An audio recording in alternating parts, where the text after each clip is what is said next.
స్వామి అన్న మాట అమరకోశం ప్రకారం ఒక్క సుబ్రహ్మణ్యుడికే చెల్లుతుంది. ఒక సేనానినివ్వాలి, సనత్కుమారుడి కోరిక తీర్చాలి, శరవణభవుడై ఆ శరవణ తటాకంలోంచి పైకి రావాలి, అన్ని అమ్మ పోలికలే ఉండాలి. అంత అందంగా ఉంటాడు. కారణమేంటి? పార్వతీదేవి అందమంతా అమ్మ పోలికంతా వచ్చేసింది. బంగారపు పొదలా అన్నట్టుగా శరవణ పొదలు పుట్టాయి ఇక్కడ. అక్కడ ఉన్నటువంటి తటాకంలోంచి ఒక పిల్లవాడు క్యారుని ఏడ్చాడు. క్యారుమన్న శబ్దం వినేటప్పటికీ మనకి కావలసినటువంటి వాడు పుట్టాడు. ఇప్పుడు వీడు సైన్యాధ్యక్షుడై తారకాసురుణ్ణి సంహరించాలి. స్వామి అంటే పరమశివుడంతటి వాడు, పరమశివుడి కన్నా జ్ఞాని ప్రపంచంలో లేడు. కానీ గురు శిష్య సాంప్రదాయాన్ని నెలకొల్పవలసి వచ్చింది ఒకసారి.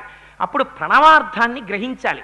ఎవరి దగ్గరికి వెళ్ళి గ్రహించాలి అన్నారు అంటే సుబ్రహ్మణ్యుడి దగ్గర గ్రహిస్తానని. తనకన్నా కొడుకు గొప్పవాడైతే తండ్రికి అంతకన్నా గొప్ప విషయం ఇంకోటి లేదు ప్రపంచంలో. అందుకని సుబ్రహ్మణ్యేశ్వర స్వామి వారి దగ్గరికి వెళ్ళి ప్రణవానికి ఉపదేశం పొందారు. అందుకని సుబ్రహ్మణ్యేశ్వర స్వామి అయ్యారు. అందుకే అంత జ్ఞానం సుబ్రహ్మణ్య అవతారానికి.